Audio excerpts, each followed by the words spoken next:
नमस्कार. आज्ञा योगामध्ये तुमच्या सगळ्यांचं स्वागत आहे.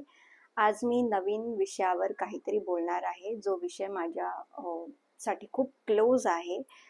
तर मी आज माझी प्रेग्नन्सी जर्नी किंवा प्रेग्नन्सीसाठी झालेली ट्रीटमेंट याबद्दल मी सांगणार आहे.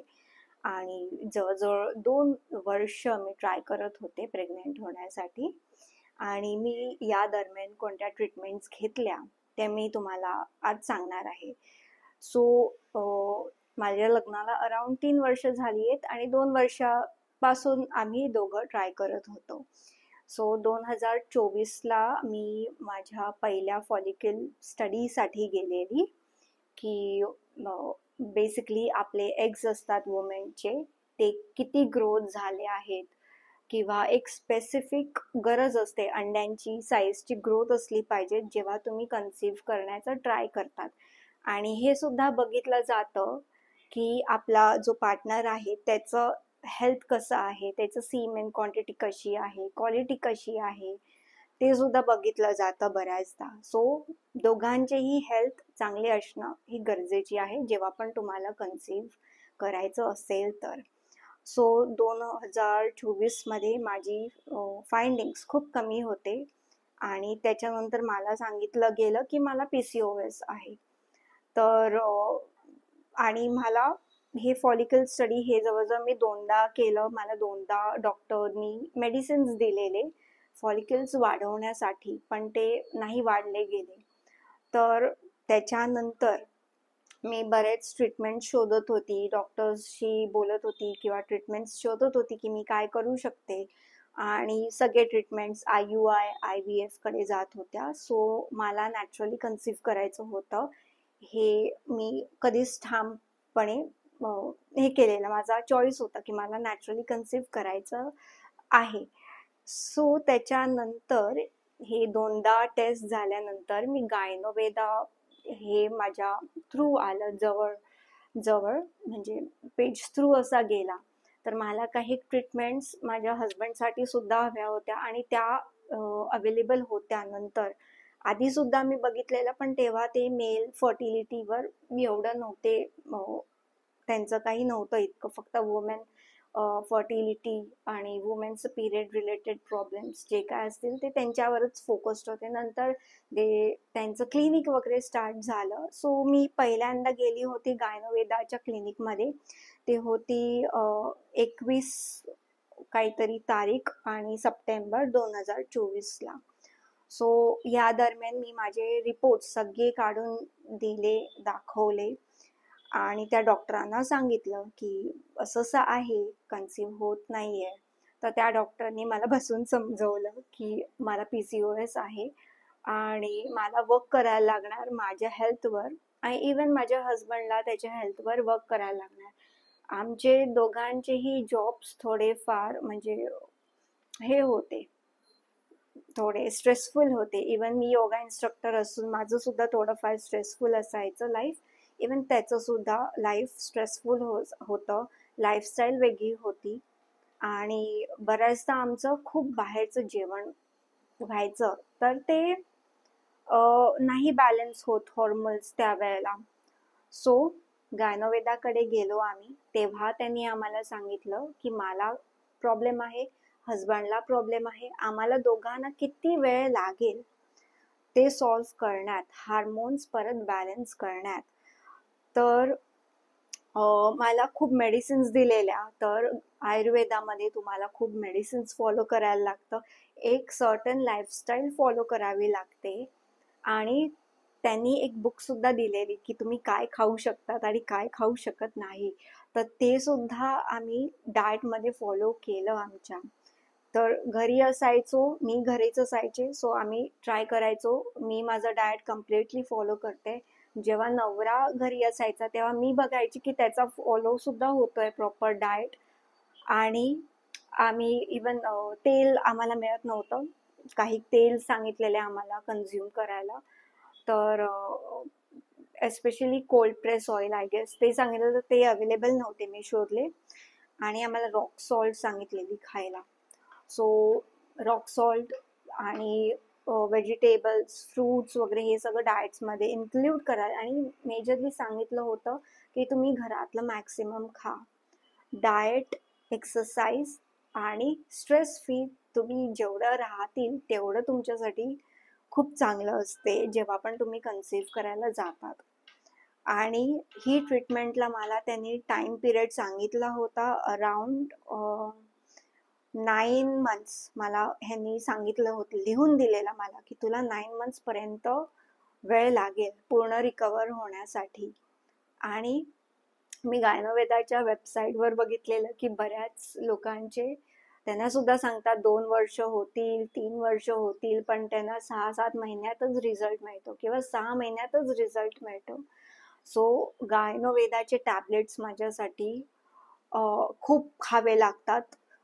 सकाळ संध्याकाळ जवळजवळ मी 10 तरी टॅबलेट्स खात असेल दिवसातून, 10 पेक्षा जास्त. आणि ते थोडे जे कडू असतात काही टॅबलेट्स इतके कडू नाही आहेत. पीसीओएस साठी दिवसातून मी 4 टॅबलेट्स खायचे. आणि बाकीचे जे सप्लिमेंट्स होते त्यांचे टॅबलेट्स ते होते प्रेग्नन्सी राहण्यासाठी. इन केस जर मध्ये प्रेग्नन्सी असेल तर ती राहण्यासाठी, युट्रस तेवढं स्ट्रॉंग होण्यासाठी आणि ते बॅलन्स होण्यासाठी आपले हॉर्मोन्स, त्याच्यासाठी मला टॅबलेट्स होत्या. तर आयर्न फॉलिक ऍसिड होती, ती थ्रू आउट द प्रेग्नन्सी आधी खाल्ली आणि नंतर सुद्धा मी खाल्ली आहे प्रेग्नेंट राहिल्यानंतर. सो ही मी मेडिसिन खाल्ली आहे. त्याचं जीव होतं नाव आयर्न फॉलिक ऍसिड. आणखीन एक ओव्युलेशन सपोर्ट म्हणून एक टॅबलेट होती. सो ते सुद्धा दिवसातून 2-2 वेळा खायचं. आणि हे मी फॉलिकल स्टडीमध्ये समजतं आपल्याला की ओव्युलेशन होत नाही किंवा अंडीच प्रॉपर ग्रोथ होत नाहीये, त्याच्यामुळे पिरियड सुद्धा डिले होतात. तर पिरियड्स नॉर्मल होण्यासाठी मी खरं तर योगा केला, जवळजवळ 45 मिनिट्सचा दररोज 7 महिने मी योगा केलाय कंटिन्युअसली. आधी सुद्धा करायचे. आणि जर जमत नाही योगा करायला तर मी ऍटलिस्ट 20 मिनिटं तरी दिली आहेत माझ्या मॅटवर, की थोडं का असे ना योगा करता आला पाहिजे. आणि बिग थँक्स टू गायनोवेदा. त्यांचे डॉक्टर्स इतके सपोर्टिव्ह होते खरं तर. आणि थ्रू आउट द जर्नी त्यांनी कधी हे नाही फील करून दिलं की अजिबात होणार नाही, नेहमी पॉझिटिव्ह असायचे ते. उलट त्यांना बघून वाटायचं अरे हा आपलं पण होईल करण बाळ. सो आणि त्यांचं मला खूप आवडलं. बेसिकली डॉक्टर्स खूप हेल्पफुल होते त्यांचे सगळ्या जर्नीमध्ये त्या. आणि सगळ्यात जास्त काय म्हणतात, आपण न्यूज सांगण्यापेक्षा ना आपल्याला आनंद होतो त्याच्यापेक्षा जास्त असं वाटतं त्यांना आनंद झालाय आपली न्यूज समजल्यावर. सो गायनोवेदाची ही ट्रीटमेंट तुम्ही घ्या. आणि ते डॉक्टर्स खरंच एक रियालिटी चेक देतात तुम्हाला. जर तुमचं होणार असेल त्यांच्या मेडिसिन्सनी तर ते सांगतात, किंवा जर नसेल होणार तर ते सांगतात की नाही होऊ शकत आहे करून. ते फ्रँकली सांगतात. ते कोणाचं असं काय म्हणतात, टाइम तर वेस्ट नाही करत. किंवा मला सांगितलेलं तुमचं 9 ह्याच्यात होईल, 9 महिन्यात होईल. तर ते माझं अराउंड 7 महिन्यात झालंय. मला 7व्या महिन्यात समजलंय त्यांच्या मेडिसिन्स घेताना की रिझल्ट माझा पॉझिटिव्ह आला आहे. सगळ्यात महत्त्वाचं, जेव्हा तुम्ही कन्सीव्ह करायला जातायत, मेक शुअर करा तुम्ही काम आहात, तुमचं स्ट्रेस लाईफमधलं जरा तरी कमी आहे. आणि जर तुम्हाला काही प्रॉब्लेम जाणवतोय तर तुम्ही लगेच डॉक्टरकडे जातायत. किंवा जास्त वेळ सुद्धा घालवू नका. ते डिपेंड करते तुमच्या पेशन्सवर पण, की तुम्हाला बाळ किती हवंय, किती आतुरतेने हवं आहे ते बाळ.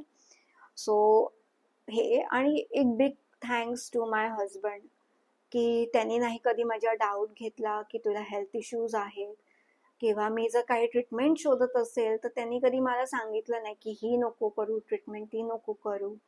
किंवा मी जे म्हणेन की आपण ही ट्रीटमेंट ट्राय करूया तर त्यांनी माझ्याबरोबर ती ट्रीटमेंट ट्राय केली आहे.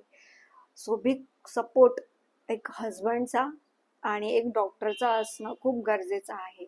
आणि बरेच गायनॅक, जे माझे गायनॅक होते आधी मी ज्यांच्याकडे ट्रीटमेंट घ्यायचे, तर ते गायनॅकनी मला काही सांगितलंच नाही की PCOS आहे किंवा तुला जरा तुझं लाईफस्टाईल चेंज करायला लागेल. काहीच नाही. जेव्हा मी गायनोवेदामध्ये गेली तेव्हा मी स्ट्रिक्टली काही गोष्टी फॉलो केल्या नाही, की मला हे हवंय तर मला हे करावंच लागेल.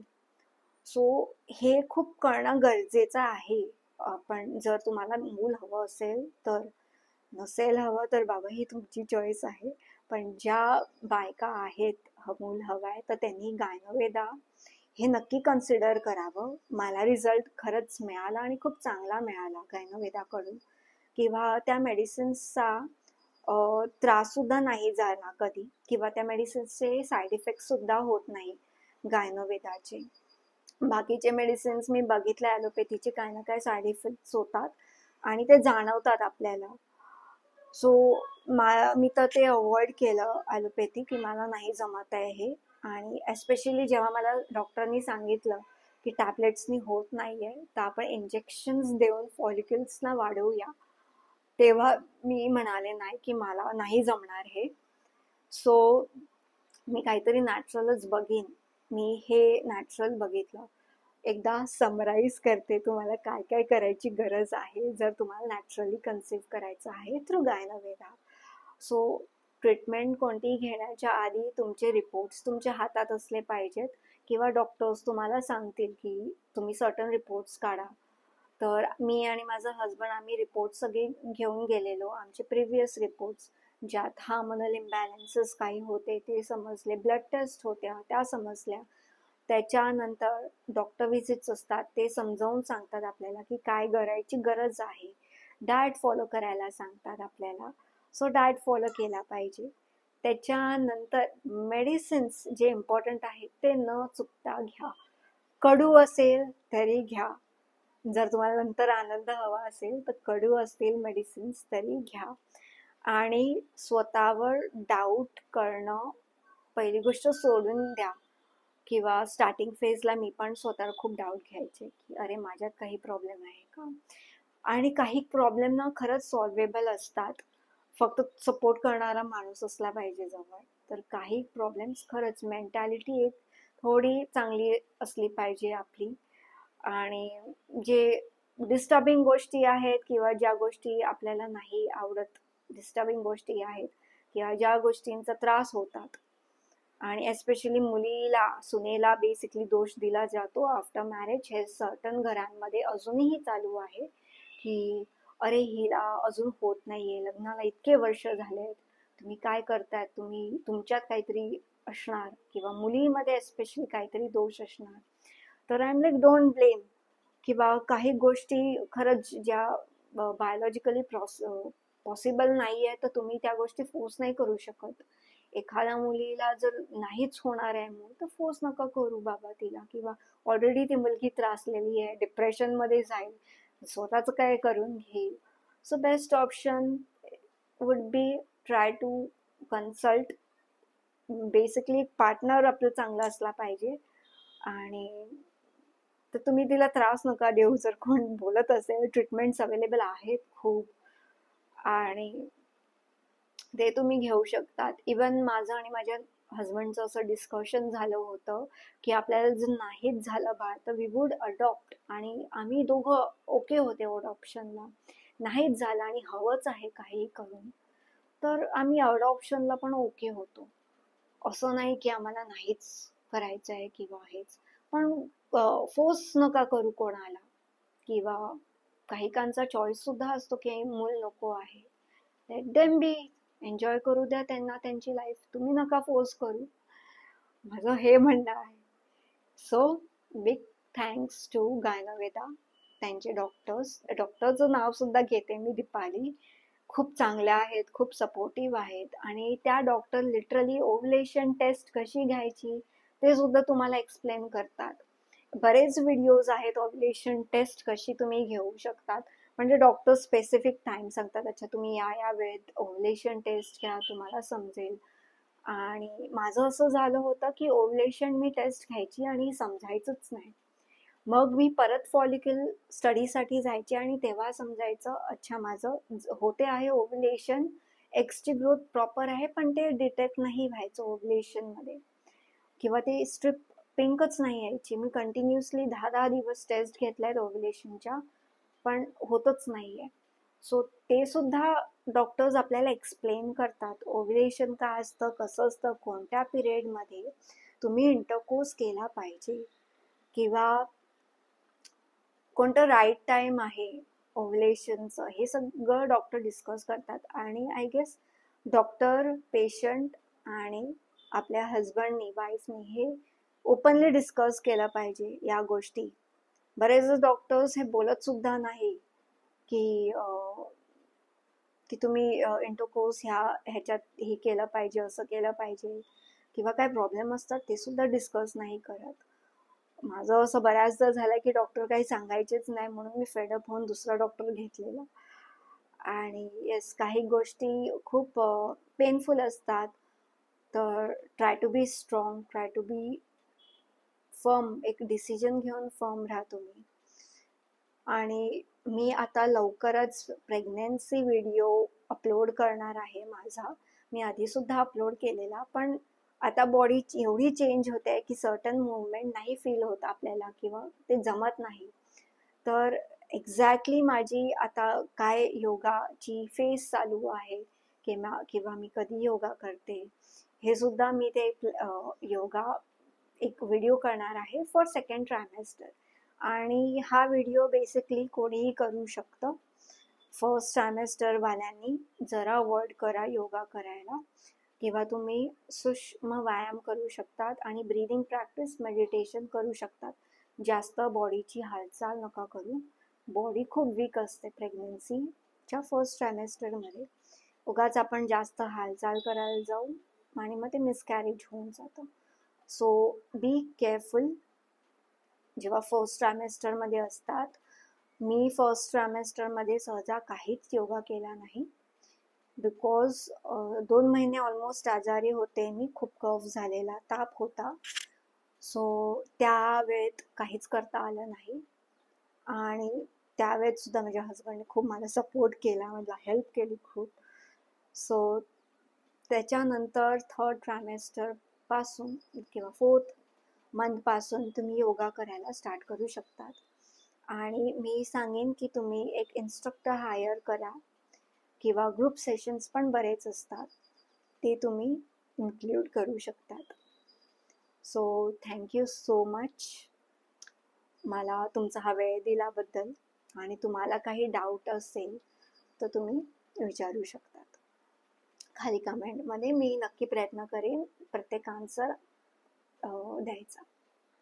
Thank you so much. धन्यवाद हा व्हिडिओ शेवटपर्यंत पाहण्यासाठी.